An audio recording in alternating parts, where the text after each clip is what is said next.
Inovação, segurança, programação, tecnologia, desenvolvimento. Começa aqui. Let's begin. DevSecOps. DevSecOps. O seu podcast de segurança em tecnologia.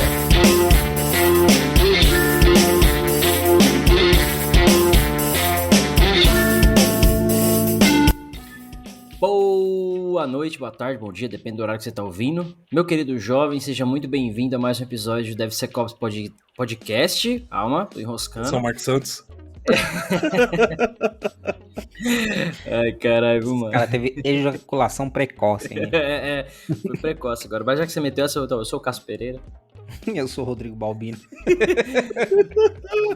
Tudo doentio aqui. Episódio 25, gente, da terceira temporada.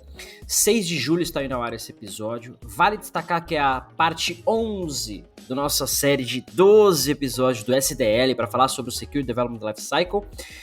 Penúltimo episódio, né? Já dando spoiler, episódio que vem, o último episódio da série, né? De 12 episódios, a gente vai falar sobre Incident Response.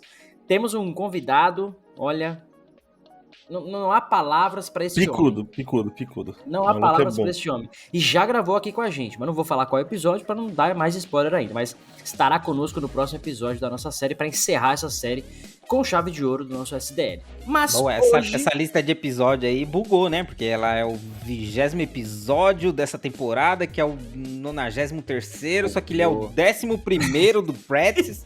É igual o Lost, mano. Você vai, volta, sai da ilha, entra na ilha. Mas pra deixar claro, pessoal, é o episódio 25 na ordem natural das coisas da terceira temporada. Simples assim.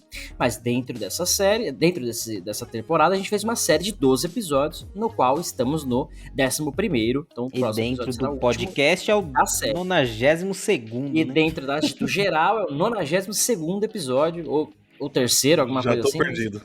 Estamos perto do 100º episódio. O que importa é que a gente não sabe de matemática, a gente sabe de segurança e mais ou menos ainda, que é o que a gente tenta compartilhar com vocês. Antes de começar a falar um pouquinho do que a gente vai falar hoje, vale destacar que o DevSecOps Podcast tem o apoio da Checkmarx e da Nova 8, que são especializadas em segurança de sistemas e código seguro. O link da Nova 8, distribuidora da Checkmarx no Brasil, está abaixo na descrição do episódio, no YouTube, no site, no link, no Orkut, tudo que é lugar tem link aí, sai clicando. Tudo que você vê, sai clicando. Não é phishing, não. Deve ser por podcast, sai clicando. Aí agora os caras vão fazer phishing com o bagulho e a gente se fode, né? Porque falou pro cara clicar. Cara, você não deveria ter falado isso, mas vamos fazer o quê, né? Verifique as URLs antes de clicar. Pronto, você não cai no phishing de alguma maneira. Aproveitando o tema de hoje, tem muito a ver com phishing também, né? De certo modo, pode ser utilizado. Sim. Hoje a gente vai falar sobre Perform Penetration Testing, ou mais popularmente conhecido como teste de penetração, né? Ou literalmente o famoso pen test, né? O que a galera mais conhece. Sem trocadilho na palavra, sem dar risadinha, vamos manter esse episódio sério, mas a ideia é exatamente trazer o pen test para um contexto de security, desenvolvimento seguro. Porque muita gente, acho que talvez contextualizando, né? Uma das polêmicas que tem ao redor do pentest de uma maneira geral é que a galera, o pentest é um negócio isolado, né? Vou lá, contrato um pentest, faço o pentest, pego o relatório, corrijo, beijo, tchau. E não é isso que a gente quer trazer aqui, não é o que a Microsoft descreveu lá no Microsoft SDL, que é o que a gente está tratando nessa série aqui. Então é isso que a gente vai falar aqui hoje. Bom, e aí, perguntas? Querem começar com perguntas? Quer começar falando? Acho que eu ia começar com essa distinção aí, né? Porque a gente vem falando lá de trás de análise via SAST, faz análise do código estático, depois de SCA, que é a análise da biblioteca do seu código, depois de DAST, que é a análise da aplicação no ar, e agora a gente está falando de um outro... Aliás, falamos de YAST também, né? Que é aplicação no ar, mas com clientezinho ali dentro. Né? Clientezinho dentro do servidor. E agora a gente está falando de pentest. Então, onde que entra o pentest e qual que é a diferença dele para os demais desses que a gente já falou? Boa. Começar dando a introduzida, né, fazendo aí alusão à própria pentest. Mas para introduzir legal isso, acho que seria bom destacar o seguinte. É aquela história que eu sempre falo, né? Camadas de segurança. Então, quando a gente fala de application security, a gente está falando de segurança de aplicações durante o desenvolvimento. você coloca a segurança em várias etapas do desenvolvimento. Desde, como a gente falou, de levantamento de requisitos lá atrás, threat modeling, SAST, análise de código, code review, aquela coisa toda. Aí chegamos, né, um pouquinho mais à direita na esteira ali, DAST, YAST, coisas do tipo. E agora a gente chegou no Pentest. Por que o Pentest está nesse momento? E por que o Pentest não, talvez um pouquinho do que você falou, né, não substitua essas outras ferramentas? O Pentest ele é uma dessas camadas de proteção mais avançada. Normalmente o Pentest ele é executado por um profissional, né? Vai ter alguém ali apertando o botão, destruindo a aplicação, rodando ferramentas por trás, fazendo teste manual, navegando na aplicação mesmo, para tentar quebrar, para tentar burlar os mecanismos de segurança, para tentar burlar os requests, o comportamento da aplicação, enfim. Então tem uma pessoa executando isso, ele é um teste manual necessariamente. Ah, mas dá para o Pentester usar a ferramenta de DAST? Dá. Ele roda um DAST do lado dele lá, coleta várias informações da aplicação. Ele roda o Nmap, ele roda o Burp Suite, ele roda, mano, uma infinidade de ferramentas, né? Na verdade, o Pentest em geral, a última ferramenta, eu diria, é ele mesmo, né? O trabalho empírico dele manual é de fazer, mas ele vai fazer boa parte do trabalho dele automatizado, coletando várias informações, enfim. Então o Pentest, ele, na cadeia de desenvolvimento seguro, e o próprio SDL traz isso, ele tá um pouquinho mais ali à frente, porque você já fez todas essas camadas de proteções, né? Passando por tudo isso até aqui. O Pentest agora, ele tende a ser algo muito mais focado, inclusive com um nível ali de técnico muito mais elevado, né? A empresa que não faz nenhuma segurança hoje de aplicação, ela roda um Pentest, o Pentest que for, o cara que for, pode ser um profissional ruim, empresa ruim, rodar ferramenta besta, que ele vai pegar alguma coisa, porque a empresa não faz nada. Então, até pegando um pouco, né? Quando você tem todo esse application security, todo esse contexto, o nível do Pentester sobe, porque você tende a estar mais maduro, você tende a estar mais protegido, olhar mais para suas vulnerabilidades, corrigi-las elas antes no seu processo. Então esse Pentester vai ter um foco mais específico, ele vai elevar o nível dele, ele vai ter um discovery muito mais difícil de se fazer. Então ele não anula os outros testes de segurança, pelo contrário, ele é uma dessas camadas de segurança. E até nesse caso aí, ele pode trazer todo o contexto das outras ferramentas, né? Sim, ele pode pegar reportes, por exemplo, e falar, cara, legal, eu sei que já faz isso, já faz aquilo. Tem vários tipos de pentest, né? O black box, o gray box, o white box. Um desses, você pode dar esse contexto e falar, cara, eu já faço o SAST, já faço o DAST, já achei aqui algumas vulnerabilidades que eu já corrigi. Então, se você achar de novo, então realmente o problema tá mais profundo ainda, ou tá num outro lugar, mas o contexto que você vai dar pro Pentester, neste momento, quando você tem o Application Security como um todo, é um contexto muito mais específico, vai ser até mais barato o seu Pentest. Você não vai dar o URL pro cara e falar, testa tudo aí. Você vai falar pro cara, eu já sei que eu corrigi um monte de coisa, já validei algumas coisas aqui, vê isso aqui pra mim, ó, isso aqui, essa base de cartões de crédito que eu preciso ter, a base de clientes aqui, essa transação aqui é mais crítica.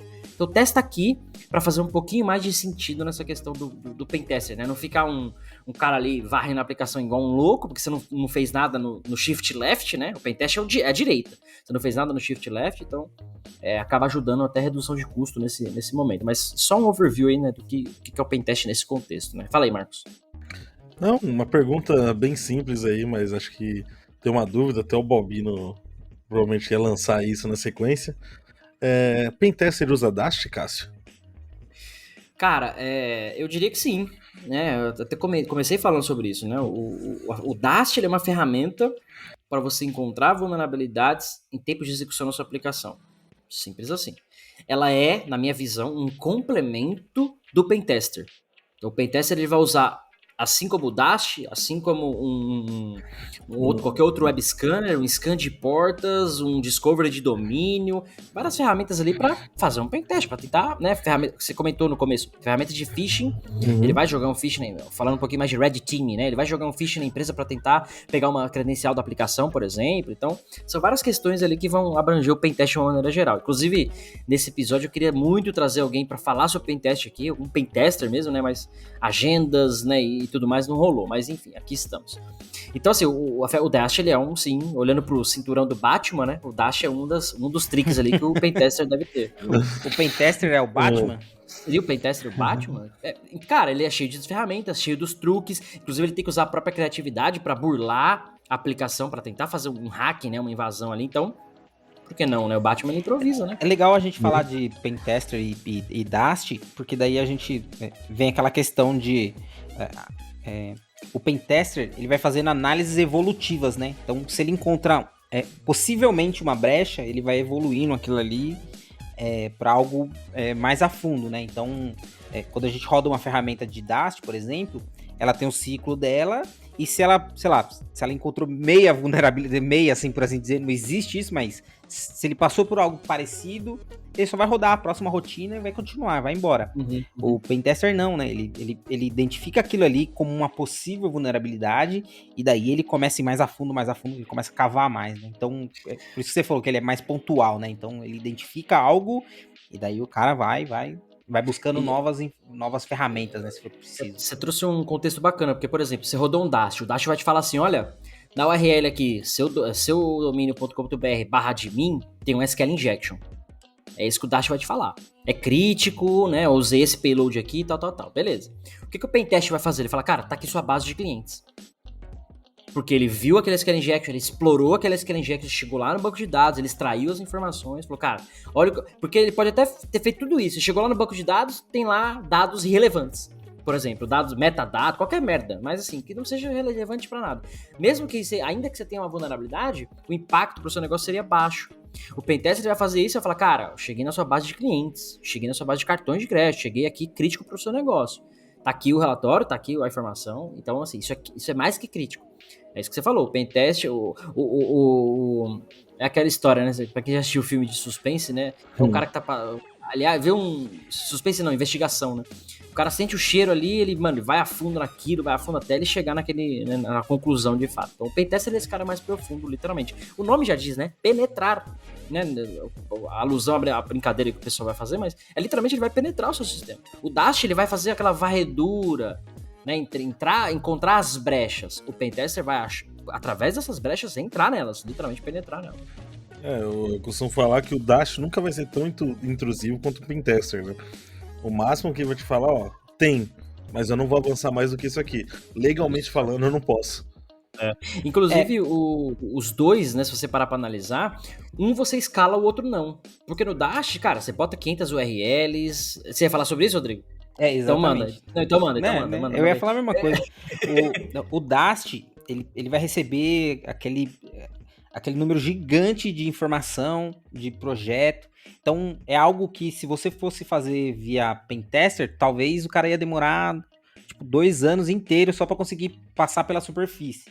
A ferramenta não, ela consegue pegar lá, você tem 500 projetos na sua empresa que você precisa analisar, cara, ele vai analisar isso daí e vai filtrar. Então, aí você tira informações necessárias ali, sei lá, você faz uma análise para identificar qual que você vai começar a atacar, cria um modelo, e daí sim você aciona os pentesters. Né? Você fala, cara, ó, eu identifiquei que essas aplicações são mais críticas e eu preciso que você vá mais a fundo com a análise desses caras. Aí sim entraria o pentester.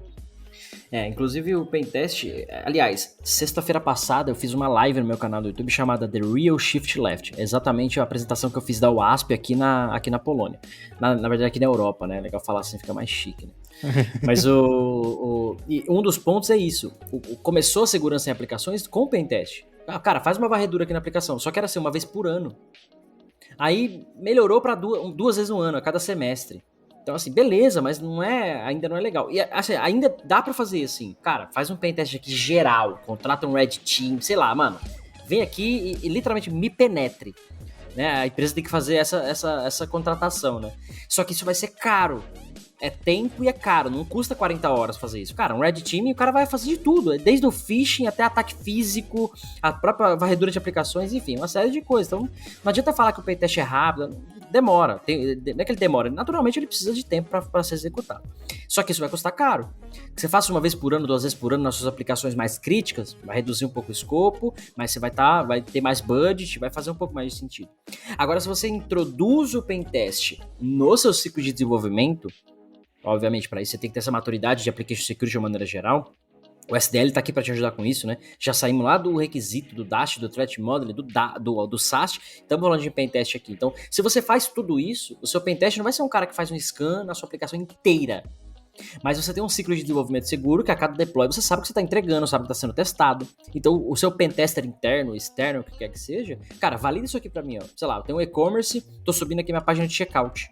faz um teste aqui na página de checkout, porque eu modifiquei. Cara, checkout é onde você tá fazendo ali o pagamento, tem o valor, dados do cliente, aquela coisa toda. Faz uma validação aqui.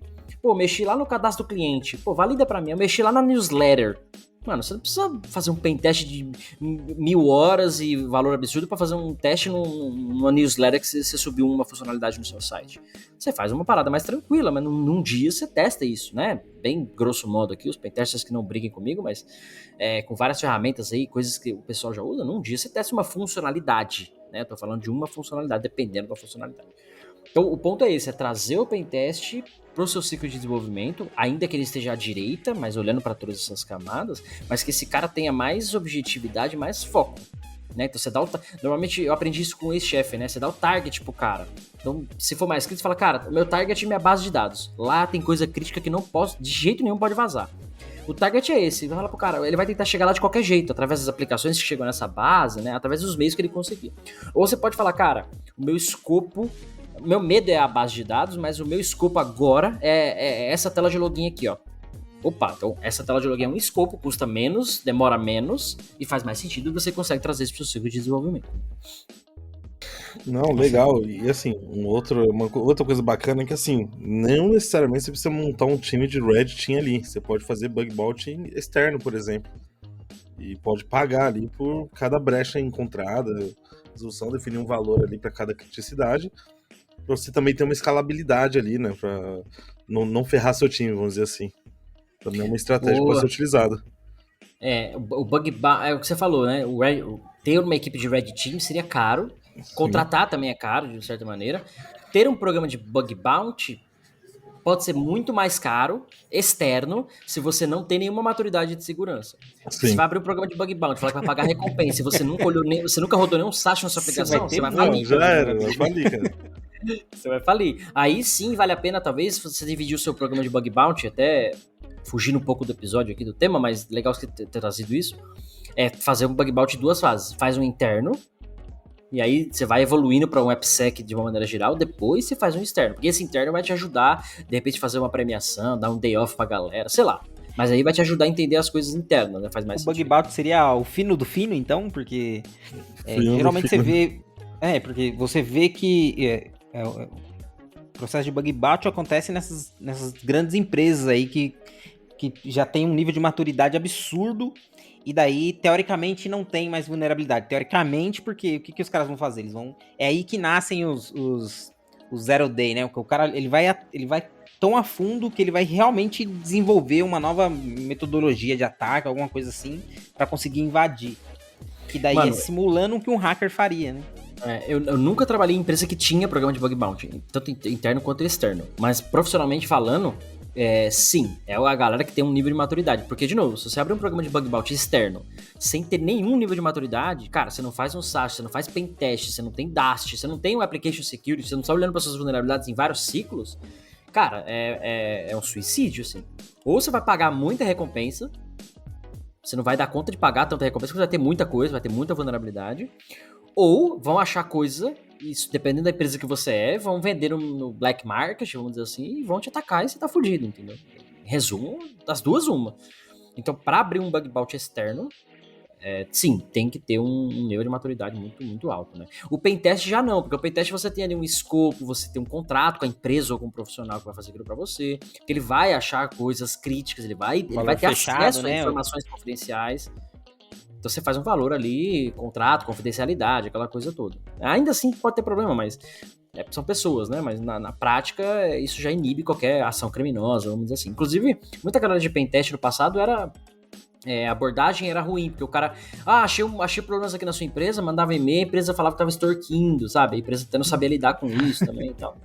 Então muita galera sofreu com isso no passado. Hoje menos, mas ainda tem empresa que não evoluiu, não sabe. Pô, o cara trabalhou de graça, achou um problema e tá tentando te ajudar e você quer processar o cara. Porra, mano. Sabe, dá valor. Pô, cara, legal, obrigado, vou corrigir. Ou pelo menos responde obrigado. Mas não era todo mundo que via com esses olhos, né? Exato, não era todo mundo que via dessa forma. Ainda tem alguns, mas... Você falou que até na palestra lá você começou com pentester, né? Que ele está mais à direita. Ele seria o último recurso? Ele é o... Cara, você já testou tudo que você podia já criou modelagem de ameaça, passou por toda aquela etapa que a gente falou desde o começo aí dessa série. E agora seria o último recurso, então depois disso daqui, tem mais alguma coisa ou não? Olhando para o ciclo de desenvolvimento, eu diria que sim. No STL, na série, a gente não abordou IAC, por exemplo, né? Infrastructure as a Code, log e monitoramento, a gente não abordou algumas coisas assim. Essas coisas fariam parte também. Mas no nível de verificação, né, de testar, cara, você tá ali em pré-produção, homologação, né? Validou tudo, passou por tudo, vou pra produção, talvez o pentest com escopo, né, cara? Passou um pentest, legal, não tem nada crítico, vou fazer o meu deploy. Depois do deploy são outros 500, né? Você já está em produção, já está em risco, né? Aí são outros 500. Também tem pentest envolvido, às vezes tem umas questões de ambiente ali que pode fazer. Você tem uma porta aberta no servidor de produção que não tem em homologação, por exemplo, né? Então você pode ter um risco. Você pode ter outras validações sim, mas olhando para o ciclo de desenvolvimento, eu diria que talvez sim, talvez, não vejo outro teste, outra validação depois do pentest em si, tá? Até porque ele já pode estar fora de todas as outras barreiras, igual que você falou, de infraestrutura, sei lá, ele já tá olhando como se fosse um atacante mesmo, né, a visão dele. Por exemplo, você tem questões como Cloud Security, a gente pode gravar episódio sobre isso, inclusive, né, Cloud Security, Compliance CS Code, essa série de coisas que vai olhar pra tua nuvem, por exemplo, mas aí você tá olhando pra infra, que tanto faz se é produção ou não, mas você tá olhando pra outro ecossistema, né? No ecossistema inteiro, você tá olhando pra uma parte dele. No Application Security, né, desenvolvimento, validação, acho que o pentest seria esse último item, né? Estando dentro do ciclo de desenvolvimento, seria o último item, o último portão pra você passar, a última camada, né, pra você passar. Né? Top. De maneira geral. Deixa eu rodar uma vinheta aqui, saudade. E claro, lembrando que você... Peraí, rodei a vinheta errada. Segurança, tecnologia, DevSecOps. Ai, caralho. Mano, é coisa pra caramba. 15 negócios de áudio pra falar. 50 botão aqui pra apertar e apertei o botão errado. O que mais? Mais perguntas? Cara, acho que seria interessante. Daí agora realmente é pergunta, porque eu não tenho conhecimento. Existe empresas especializadas só com pentest de fácil acesso, conhece alguma, consegue recomendar? Ou não? Ou o pentest é uma coisa muito mais... É algo, por exemplo, igual a desenvolvimento. Desenvolvimento, as empresas tendem a puxar essa área para a própria empresa, né? Então, é claro que você tem as fábricas de software e tudo mais, mas as empresas usam mais o desenvolvedor dentro da empresa, que é mais fácil de controlar e tudo mais, e sai mais barato. Acontece a mesma coisa com o pentest?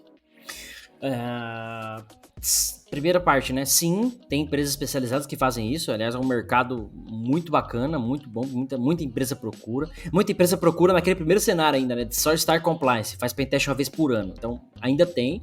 Mas tem muita gente que já procura um pouquinho mais frequente. Então, tem empresa especializada no Brasil, ao redor do mundo. Muita empresa faz isso. Tem a Blaze, né? Que é de um colega chamado Júlio. É uma empresa muito bacana, focada em pentest. A Conviso, se não me engano, eles têm um serviço de pentest também, né? O Wagner já gravou aqui com a gente, inclusive. E várias, tá, cara? Tem várias, mas pra falar duas, assim, o pessoal que tiver de propaganda grátis aí pra galera, inclusive. Então, sim, tem empresa especializada. E também tem a galera que contrata. Assim como o Dev, né? Você falou, tem o outsourcing, que você contrata a consultoria, mas aí você só vai ter o software entregue, o pentest vai ter só o relatório e tal. Também tem a galera que contrata o pentester. O problema é que, assim, como qualquer profissional de segurança, é difícil achar pentester, sênior, aquela coisa toda, é caro. Então, para a empresa ter um pentester, ela tem que ter eu diria que ela tá num nível de maturidade um pouco maior também com a Application Security, porque ela vai ter escopo, o cara vai definir metodologia de teste, como vai testar, o que vai testar, por que vai testar. A empresa, ele contrata, dá lá o target, dá o escopo, beijo, tchau. Né, meio que toque de caixa, assim. O profissional, ele faria parte do ciclo como um todo, eu acho que agrega muito mais valor, mas é muito mais complexo achar essa galera, trazer, ainda mais se ela não tem um nível de maturidade de Application Security, senão o pentest vai chegar lá, quem é o chefe dele? Ou ele é o chefe sozinho? Qual é a área que ele vai estar? Ele vai estar não tem nem em áreas de Red Team, Offensive Security, ele vai estar dentro da área de segurança da informação. Então você pode ter alguns conflitos assim que não sei, sabe? Essa empresa não tem maturidade, ela não vai saber lidar e vai ter um problema. Então, até porque tem os dois motores, né? Conforme a gente foi falando ali, o pentest, pra ele acontecer dentro da empresa, a empresa já tem que estar com um nível de maturidade legal, né? Então, ele meio que ficou aqui por último, e pela ordem também ele ficaria, né? Porque a empresa, ela tem níveis de orçamento, por assim dizer. Então, como ela começa? Ela começa, o que eu preciso fazer para ter a segurança gastando menos? E daí o cara vai evoluindo. E quanto mais resultado ele vai encontrando e mais crítico for o negócio dele, maior o budget, né? Então, no final seria isso. Então, o cara ele já gastou com várias partes do desenvolvimento dele ali. E por último, ele ia gastar com pentest, talvez.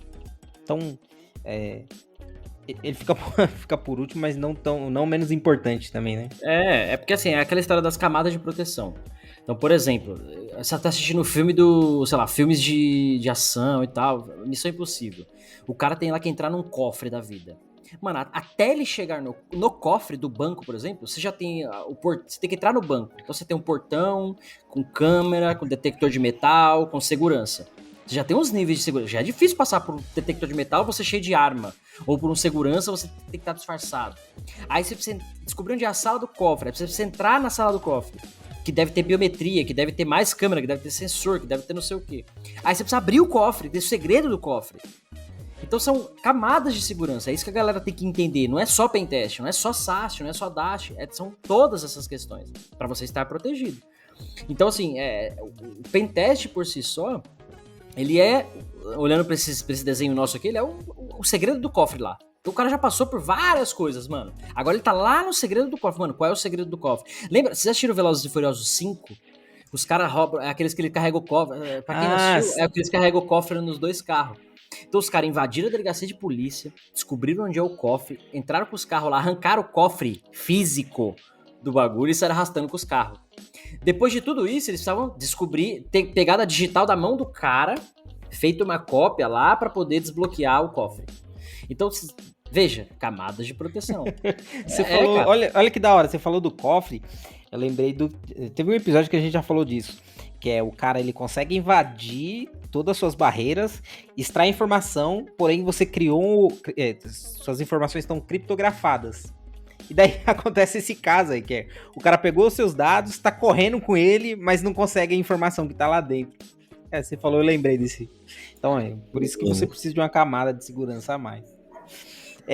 Você falou do Missão Impossível, nesse caso lá, o Ethan, ele é um pentester. Ele passa por todas as camadas de segurança, ele encontra vulnerabilidade, ele desafia toda a camada de segurança que foi desenvolvida para aquilo, ele consegue burlar ela, né? Boa. Ethan Hunt.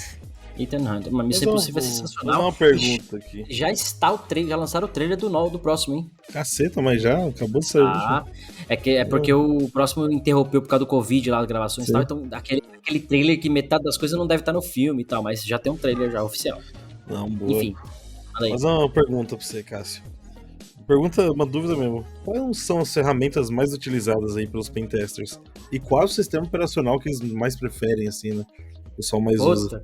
Isso aí sistema operacional é o Kali. É o Kali, mano. Isso aí é muito muito popular, na verdade, até. A ferramenta em si que a galera mais usa é o Burp Switch. Porque tem o Burp lá, o Burp é como se fosse um proxy que você intercepta as requests de response para um servidor, né? É simples. Com essa interceptação você vai manipulando os headers, manipulando o payload e tal. Então o Burp é a ferramenta mais utilizada. Tem gratuito, inclusive, o Burp Community. E sistema operacional é o Kali, porque o Kali é uma distribuição Linux que já tem várias ferramentas de pentest. Tem ferramentas de capturar tráfego de rede, de Wi-Fi, de trocentas coisas. Se eu não me engano, já vem com o Burp lá, community instalado. Assim, o Kali Linux é um sistema operacional Linux com várias ferramentinhas. Switch, né, também. Inclusive de forense, né, de pentest, vai ter análise de código, tem Dash lá, web scanner, tem uma série de ferramentas lá. Então a galera já instala o Kali e sai regaçando lá, porque já tem muita ferramenta embutida. Mas se olhar para uma ferramenta em si, talvez o Burp seja disparado aí o mais utilizado, junto com o Nmap, né? Aliás, para quem não sabe, o Nmap apareceu no Matrix. Você assiste Matrix, uma das telas lá está rodando Nmap. E acho que nesse caso, assim, tudo é ferramenta, né? Tudo. Você consegue utilizar o próprio navegador, você tá com o Chrome lá, você dá um F12 lá, ele abre a aba desenvolvedor. Você consegue ver os requests que você tá fazendo, você consegue parar ele, replay, modificar. Você consegue o Burp fazer faz muita isso de coisa. uma forma mais profissional, vamos dizer assim. Eu já usei muito, cara, que eu acho fantástico, é o Cur do Linux. Eu acho que ele já vem, se eu não me engano, ele vem... Não, ele não vem instalado, você instala ele com úteis, né? E ele faz request, cara, tudo que você faz com essas ferramentas gigantes aí, você consegue fazer com ele, né? Replicar, modificar, interceptar, cara. Não, o problema é o trabalho que é um pouco a mais, né? Não é tão prático. É que assim, ele não é uma ferramenta feita pra isso, ele é uma ferramenta pra fazer request, né? Então, por exemplo, não dá pra comparar ele com o Burp, que o Burp ele é uma ferramenta feita pra isso. Então, os caras já pensaram, já deixaram tudo no jeito. O Cur, ele é uma ferramenta para fazer o request, você consegue utilizar como você queira. Né? Eu queria acrescentar um negócio aqui sobre ferramenta que é importante, né? Pergunta, dá para bater um prego sem martelo? Dá, mas pedra, com pau, com qualquer outra coisa forte o suficiente você consegue. Ou com a mão, você conseguiria fazer com a mão? É possível? A pergunta é possível? Se for forte o suficiente, você vai com o dedão ali, pressiona o prego, dependendo da grossura da madeira, você vai enfiar na madeira. Vai dar trabalho, vai foder o dedo? Vai, mas é possível? É possível. O ponto é esse.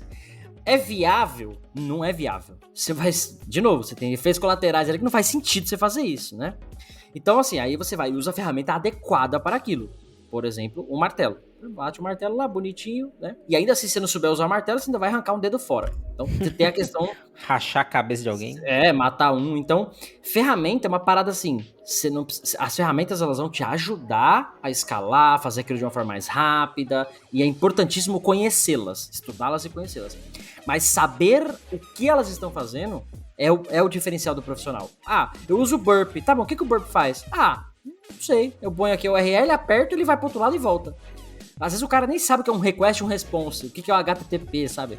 Obviamente, né, a galera que usa, obviamente sabe disso, mas é importante ter as bases, os fundamentos do que tá acontecendo ali por trás. Porque às vezes você não vai estar, você vai estar no pau ali, você não tem um Burp, você vai estar com o Cur na mão lá, mano, como é que eu rodo um request e response? Ou só tem o browser, como é que você faz isso no browser? O próprio browser já faz um request e response pra você, você digita o URL da Enter, tá acontecendo tudo isso por trás, você só não vê. Mas como é que você sabe se a porta tá aberta ou não? Como é que você bate numa outra porta ou não só usando o browser? Às vezes dá pra fazer. Então, a galera... que eu gosto de deixar claro pro pessoal, né? Pessoal, muita gente começando na área escuta a gente. Então, ferramenta é importante? Tem que conhecer? Tem. Faz certificação, faz curso? Show. Mas aprenda o que é o fundamento por trás. Não se apegue à ferramenta. A ferramenta morre, a ferramenta para, a ferramenta você não vai ter um dia, então... Sumiu a Community Edition, não tem mais, virou só o Pro, e aí você vai pagar $2.000 numa ferramenta? É importante conhecer, cara, é muito importante conhecer. Mas, respondendo novamente, Burp Suite, Nmap, Kali é o que a galera mais usa. Top. Uma vez eu trabalhava numa empresa onde eles faziam aquele famoso pentest sem a equipe saber, né? Quanto isso é comum? Quando você vê isso acontecendo? O pessoal pega, contrata uma equipe de pentest, não avisa ninguém, nem o pessoal da TI, chega lá, começa a bater um monte de questão no AF, no Faro, só puta, tô tendo um ataque do OS. Tendo alguma coisa. Eu sei lá, eu não tenho uma opinião sobre isso ainda, mas eu já passei por uma empresa que a gente fez isso. Foi um problema quando a gente fez isso, na verdade. Literalmente a pessoa pensou que era um ataque. A gente de segurança, né? Pelo menos a gente foi lá e começamos a fazer e não avisou ninguém. Estamos sendo atacados. Não, calma aí que é a gente. Derrubamos coisa, porque não tinha controle nenhum. Sem atacar, foi só requisitando mesmo, já derrubou. Então é um problema. Por outro lado, é bom, porque você simula. O hacker ele não vai te mandar um e-mail e falar: olha, querido, boa tarde, às 14 horas de amanhã estarei atacando o senhor cordialmente, senhor hacker. Não, ele vai vir e te atacar. Então, o cenário mais real possível que esse, cara, só o real que você não quer passar. Então, eu acho que é válido. Eu acho que é válido. Você falando isso, eu lembrei do...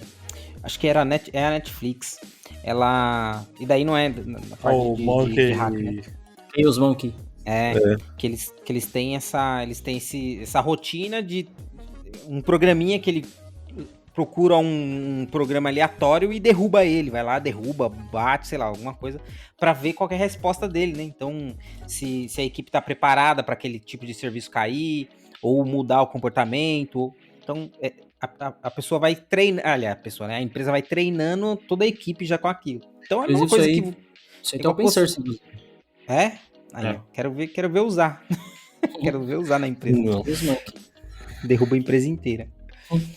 É o que a gente faz com qualquer outra coisa, né? Tipo, por exemplo, numa luta o cara tá treinando e ele tá... Do outro lado, o cara que tá treinando ele tá batendo também, porque ele tá treinando desviar, ou apanhar, ou saber segurar. Então, acontece também na parte de software. Então, a gente cria as aplicações para elas serem o mais resistente possível, mas tem que testar depois. Ir lá, bater nela de verdade, ou simular um ataque hacker. Cara, pegando esse gancho que você falou, primeira vez na vida eu participei de um treinamento de primeiros socorros, né? De fazer massagem cardíaca ali, pessoa que tá engasgada e tal. Cara, depois do que aconteceu com a minha mãe, né? Minha mãe infartou meus braços. Eu tava no avião recentemente, tanto na ida quanto na volta, a pessoa do meu lado, na ida a pessoa do meu lado teve infarto. Graças a Deus ela voltou. Ficou ali, mas ela voltou, né? Não faleceu nem nada. E na volta também, a pessoa passou mal. Essa não teve certeza se foi infarto, mas passou mal no banco da frente, assim, e tal. No voo, mano. Aí você fala, caralho, e aí, mano? Se tu não voa, a pessoa morre, você não tem o que fazer, tá ligado? Enfim, aí aqui na empresa teve a oportunidade de você fazer esses treinamentos de incêndio, não sei o quê, né? Aí teve um de primeiros socorros, enfim, me inscrevi e fiz. E assim, é exatamente isso. Tem lá o boneco, você faz massagem cardíaca, bota o desfibrilador, você aprende as técnicas da parada. Só que aí, mano, eu praticamente tirei 98% lá no curso. Fui muito bem, não é difícil, é tranquilo. Mas aí, por exemplo, eu lembro quando aconteceu com a minha mãe, cara, você tem uma emoção envolvida, você tem uma pessoa que você gosta ali do lado, você fala, cara, e agora? Então a própria instrutora falou, mano, na hora, na adrenalina, a reação é diferente. Então imagina você fazer isso sem estar preparado. Você não consegue. Você vai, como é que você faz a massagem cardíaca? Você não sabe como aperta, onde aperta, por que aperta, você tá respirando, como é que você checa, qual a posição, são várias coisas. Se você tem o preparo, isso fica mais fácil pra você. Então, de novo, o preparo não te garante que você vai fazer. A experiência vai garantir. Essa mulher que deu treinamento, ela trabalhou no hospital em Londres por anos, foi do time de socorristas, né, do SAMU, vamos dizer assim, lá de Londres, e agora voltou aqui pra Polônia. Então ela tá há anos fazendo essa caralho, 15 anos. Então pra ela fazer uma massagem cardíaca em alguém, mano, é 2 palitos. Pra mim que fiz o curso uma vez, fala, caralho, mano, será que eu tô fazendo certo? E se é uma pessoa que eu não conheço é um jeito, se é uma pessoa que eu conheço é outro jeito. Então essa questão do pentest, da segurança como um todo, né, é isso, mano. Estar preparado pra se proteger, porque quando alguém vier te atacar, é o que eu sempre falo, se for um moleque da escola fazendo faculdade lá e tá rodando os scripts pra ver se derruba alguém, você vai estar no mínimo se protegido contra ele. Se for um cara um pouquinho mais especializado, você vai dar uma canseira pra esse cara. O suficiente pra ele falar, opa, deixa eu ir pro vizinho aqui que esse cara tá muito difícil. A menos que seja um cara que quer mesmo te derrubar. Aí você vai fazer esforço, talvez ele consiga. Você dá mais trabalho porque as coisas mais fáceis que deu pra você encontrar, você já encontrou, né? Então, exato. Igual esses ataques. Cara, eu nem vejo como ataque, mas é o que rolou. Por exemplo, no caso do governo aí, que os caras entraram na base lá, limparam a base do SUS. Ah, cara. Tava aberta, tava exposto. Tipo, não teve esse trabalho, né? Então, se tivesse não teve nem o trabalho de um Dash, né, Rodrigo? Porque até um Dash pegaria um SQL Injection ali, né? Tendo isso, talvez você evitaria esse tipo de ataque. Não tô dizendo que não seria atacado. Seria, mas daí não seria tão fácil, né? Você ia precisar de um grau a mais aí, um grau mais elevado. Mano, você falou tava explicando aí do DevSecOps. Tava explicando do DevSecOps. bicho maldito da... Mandei. Você acabou dando spoiler do próximo episódio, mano. Por quê? Que é resposta a incidentes. Né? Beleza, então, estar preparado para o que vier, né? Então, beleza. Passou por tudo isso. Olha, até sabe avisar que é um spoiler. Cara, deixa eu aproveitar e fazer uma reflexão aí pra gente. Eu tava vendo uma notícia hoje de manhã e tava dizendo que os últimos ataques de ransomware que tiveram, 8 empresas foram responsáveis por 500 ataques ali a 500 empresas distintas. Apenas 8 grupos. E o que eles fazem? Alguém encomenda o ataque, eles já têm um formulário, então todos os ataques são praticamente similares, utilizam ferramentas antigas, e acontece a maior parte das vezes porque as empresas se negam a instalar algum update de software, ou tem alguma política ali que trava ali o update do próprio sistema operacional, ou não está preparada para lidar ali com o update em massa, né, na rede, vai fazendo aos poucos, e isso acarreta nos caras terem aquele acesso livre ali para fazer a instalação do ransomware, né? Então isso aí eu achei interessante, que pô, os caras falaram que ferramentas antigas, né? Fizeram levantamento das ferramentas ali, são ferramentas aí com mais de 5, 6 anos de mercado, que já era pra gente estar preparado há muito tempo, né? Boa. Inclusive, pegando a deixa aí de esse passo a passo, né, de invasão, hoje, se você procurar sobre segurança, o que você vai mais encontrar aqui na internet é pentest, né? Alguma técnica, alguma ferramenta, alguma coisa sobre pentest. E daí, a maioria deles que eu vejo, os caras buscam por isso daí que você falou, ele vai mapear o sistema do cara e vai procurar alguma coisa que está desatualizada. Então, às vezes, ele olha lá, versão 2021. Aí ele fala, opa, tem 1 ano sem atualização. Deixa eu ver. Aí o cara começa a pegar o que foi feito de atualização e por que ele foi atualizado. Porque esse porquê vai dar a resposta para ele depois, né? Fala, tá, sim, se ele foi atualizado por conta disso, então a versão que eu tô analisando tem essa vulnerabilidade. Aí já era, aí já é uma porta de entrada. Cara, eu fiz vários treinamentos assim de pentest, né, ao longo da carreira. Nunca fiz pentest propriamente dito, mas trabalhei com várias pessoas que já faziam, então eu conheço muito do mercado, né, do contexto, assim, mas não trabalhei com mão na massa. Mas, assim, o fator crucial de um pentester é o primeiro passo dele lá, que é o Gathering Information, é buscar informação. Então ele vai fazer varredura de porta, ele vai entender sobre a empresa, o domínio, buscar informação, é isso que ele vai fazer por alguns dias ali na etapa inicial. Porque acerca de todas essas informações, por exemplo, como você falou, quais versões que está usando, quais portas está usando, pessoas que trabalham lá, olhando pro Red Team, né? Pessoas que trabalham lá, localização física, mano, beleza, como é que eu ataco essa porra? É só você lembrar do quem assistiu Prison Break, né?